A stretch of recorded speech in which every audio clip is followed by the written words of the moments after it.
प्रश्नांचा आता हळूहळू पूर्तता होईल ईश्वराच्या इच्छेने, असं मला वाटतं. कृतिका बघ, आता तुझ्याकडे सगळे प्राणीजीव आहे आणि जीव म्हटलं की खाणेपिणे आलेच. मी आत्ताच तुझ्या स्टेटसमध्ये बघितलं होतं की तू पिल्लूंसाठी काय तांदूळ डोनेट करा, दही डोनेट करा. तर मग तुला ह्या खर्च तू कसा काय करतेस? जसं तू आता स्टेटसमध्ये टाकलं तर तुला काही मदतीचा ओढ येतो का की त्याच्यावर तुझं होते की अजून खर्च कसा काय सांभाळतेस तुम्हाला? ह्या जगामध्ये जी काही आहेत म्हणजे अशी बरीच व्यक्ती आहेत की जी काही हार्टेड पण आहे, काहींना या प्राण्यांशी काही देणं घेणं नाही, परंतु बरेच आहेत की जे प्राणीप्रेमी आहेत. ते स्वतः कार्य करू शकत नाही, परंतु असं जर कुठल्या सेवाभावी संस्था आहेत त्यांना ते नक्कीच मदत करतात. तर आम्हाला आता डोनेशनच्या रूपामध्ये, पैशाच्या रूपामध्ये मी तिथे 19 वर्ष तिथे शाळेमध्ये शिक्षिका होती, त्यामुळे बरेच विद्यार्थी आहेत त्यांच्याकडनं थोडंफार डोनेशन होतं. त्याचप्रमाणे माझा मुलगा डॉक्टर आहे. सुरुवातीला तो UK होता, आता तो मुंबईला आला आहे. त्यांनी बरेचसे त्याचे जे मित्र आहेत, डॉक्टर मित्र आहेत, त्यांच्याकडनं सुद्धा तो त्यांना म्हणजे रिक्वेस्ट करून त्यांच्याकडनं सुद्धा डोनेशन येतं मला. बरेच माझे नातेवाईक आहेत त्यांच्याकडनं डोनेशन येतं. फारसं डोनेशन येत नाही, परंतु आम्ही त्यातच आमचा खर्च भागवण्याचा प्रयत्न करतो आणि उरला जो काही खर्च लागतो तो मी स्वतः करते. माझा महिन्याचा जवळजवळ 7 ते 8 हजार खर्च या मुलांसाठी खर्च होतो माझा, परंतु मला त्याची कधीच खंत वाटत नाही, कारण की मला असं वाटतं की हे जे माझं दान आहे हे सत्तात्री दान आहे. यात कुठेही याचं कुठे दान वाया जात नाही, त्यामुळे मला एक मानसिक समाधानच मिळतं त्यातून. तुझा मुलगा पण तुला मदत करतो, तुझे नातेवाईक तुला मदत करतात, म्हणजे मला असं वाटतं की तुमच्या पूर्ण कुटुंबाच्या समाजसेवेचं वर्क आहे. हो नक्कीच. कृतिका मला सांगा, जसं एखादी जखमी गाय आहे, एखादा कुत्रा जखमी आहे, तर त्याच्याजवळ गेलं की तो आपल्याला इजा करतो. गाय शिंग मारू शकते, कुत्रा चावू शकते. तर तुझ्या बाबतीत असं कधी घडलं आहे का की तुला काही प्राण्यांनी चावा घेतला, तर तू स्वतःच्या सिक्युरिटीसाठी काय करतेस? संध्या सांगायचं झालं तर ही जी मुका जीव असतो तो संवेदनशील असतो, परंतु जेव्हा आपण त्यांना रेस्क्यू करायला जातो, एकतर त्या जखमी असतो, जखमी झाल्यामुळे तो कुठेतरी इन्सिक्युअर फील करतो आणि तशातच मग आपण जेव्हा तिथून त्याला आपण रेस्क्यू करतो तेव्हा तो आपल्याला ओळखत नसतो किंवा तो ओळखणे तर तो शून्य नसतो, पण त्याला आपण कुठेतरी नवीन असं चेहरा वाटतो आणि मग बरेचदा तो आपल्याला इजा करू शकतो. परंतु माझ्या बाबतीत असं शेल्टरमध्ये तरी आमची जेवढी काही प्राणी आहेत त्यांनी आजपर्यंत तरी कधी कुणाला चावा घेतला नाही किंवा कधी कुणाला नखरवले नाही. परंतु मी मध्येच रामपूरला एक कुत्री होती, तिच्या कानाला भयंकर जखम झाली होती. मग तिथे आम्ही रेस्क्यू करायला तिला गेलो, तर तेव्हा तिला ऑटोमध्ये आम्ही डांबलं, तिला म्हणजे अक्षरशः ओढून खेचून तिला आम्ही बसवत होतो, तर तिने माझ्या मांडीला चावा घेतला. पण मी लगेचच मग दवाखान्यात जाऊन इंजेक्शन्स वगैरे घेतले आणि जसं वर्षातून एकदा मी रॅबिटची टेस्ट वगैरे करून घेतले. आम्ही तिथे काम करताना हातात ग्लाव्ज घालणे, तोंडाला मास्क लावणे, त्याच्यानंतर घरी गेल्यानंतर आम्ही म्हणजे जसे आमचे जे काही कपडे तिथे वापरायचे ते आम्ही डेटॉलमध्ये टाकणे, आम्ही स्वतःची काळजी घेत असतो. पण सगळेच प्राणी काही असे नसतात. बरेचसे प्राणी अगदी त्यांना कळत असतं की हे आपल्याला काहीतरी, आपण जेव्हा त्यांना पहिल्या दिवशी ट्रीटमेंट करतो तर तेव्हा ते ॲग्रेसिव्ह असतात, परंतु दुसऱ्या दिवशी आपण जेव्हा त्यांच्याकडे जातो तर तेव्हा ते अगदी शांततेने त्यांच्या जखमेवरती किंवा ते आपल्याला सेवा करतात, उपचार करून देतात ते आपल्याला. बरोबर. आता तू ही काम करते आहे, त्यांची सेवा करते, ते करते, तर समाजाला तुझ्याकडे बघण्याचा काही दृष्टिकोन कसा आहे की असं काम करते?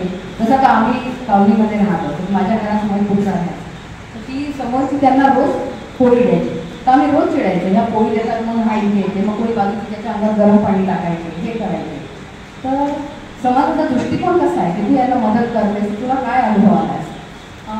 माझी जी काही कॉलनीमध्ये मी जिथे राहते तिथल्या बऱ्याचशा जण माझा सुरुवातीला राग करायची, आता नाही, पण सुरुवातीला काय मॅडम सतत तुमच्याकडे कुत्री असतात, मग त्यांचा वास येतो, ती पॉटी करतात, ती सू करतात, अशा प्रकारचे बरेच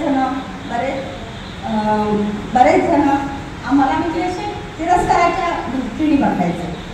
परंतु जेव्हा त्यांना माझं कार्य कळलं की खरंच कारण की माझ्याकडे जेव्हा माझं म्हणजे जसं आता रोज गाडी त्या शेल्टरला जाणे येणे आणि तेव्हा काही मी खूप असं पद्धतशीर काही जात नाही. मला तिथून कॉल येतो की चला रेस्क्यू करायचं आहे किंवा कुठं आजारी पिल्लू आली आहे ज्या वाजता तर मी माझ्या त्या कॉलेजतून माझ्या बऱ्याच चक्रा होतात.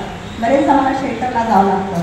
इव्हन तेव्हा मग त्यांना कळायला लागलं की चला ही काहीतरी चांगलं करते आहे. त्यामुळे आता बरेचसे लोक माझ्याकडे चांगल्या दृष्टिकोनातून बघत आहे. नाहीतर सुरुवातीला तर बरेच जण माझ्या कॉलेजचे लोक अजिबात बोलत नव्हते आणि सतत मला म्हणजे म्हणायचे की काय मॅडम तुम्ही इथे कुत्रे ठेवता आणि वगैरे किंवा तुमच्या दारासमोर गायी येऊन उभ्या राहतात अशा प्रकारचे त्यांचं मला असे सतत ऐकावं लागायचे. परंतु माझ्या मनाला मला माहीत होतं की मी जे काय करते ते ईश्वरीय कार्य आहे.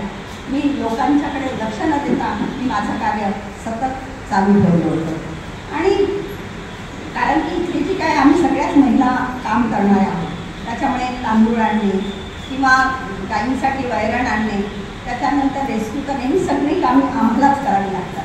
बँकेत जाणे किंवा सगळ्यांचे देणे करणे हे सगळं काम आम्ही महिलाच करतो. तिथे मी तुला आता एक ताजं उदाहरण सांगते. माझा मुलगा बेंगलोरला राहतो आणि पुढे नातू आहे माझं. तर ती त्या दिवशी 2 व्हीलरवर त्या दोघांना शाळेमध्ये पोचवायला जाते. तर तिच्या गाडीमागे कुत्रा लागला. तर ती म्हणजे नाताला जाऊ नये म्हणून तिने पाय समोर घेतला तर तो कुत्रा तिला चावला. मग ते पडता पडता वाचले, लोक जमले.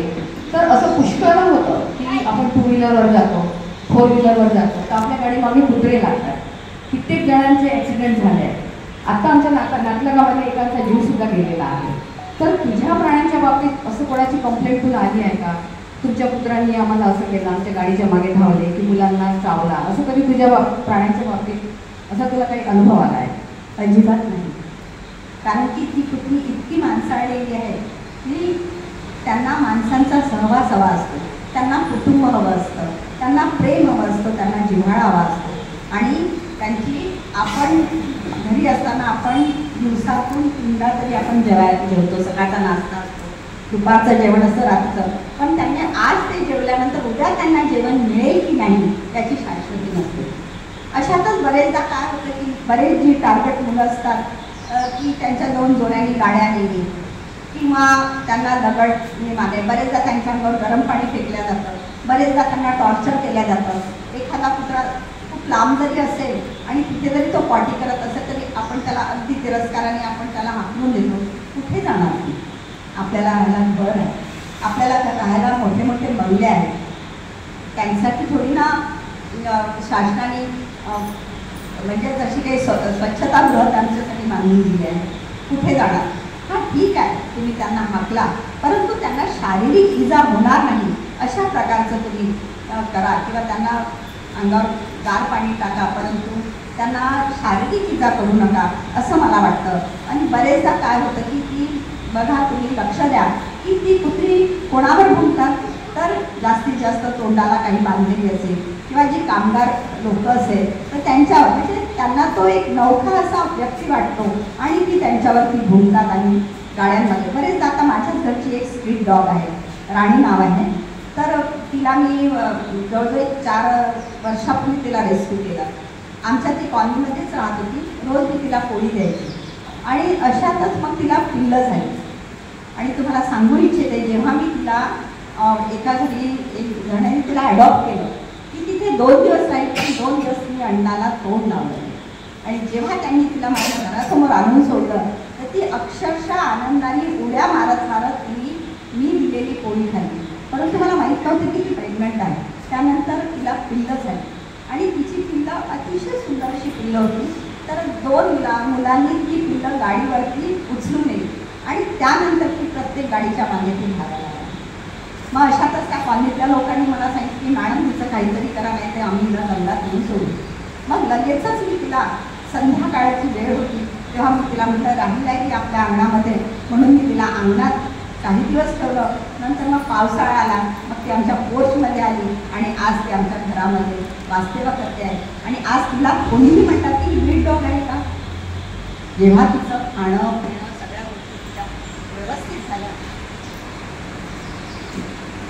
तर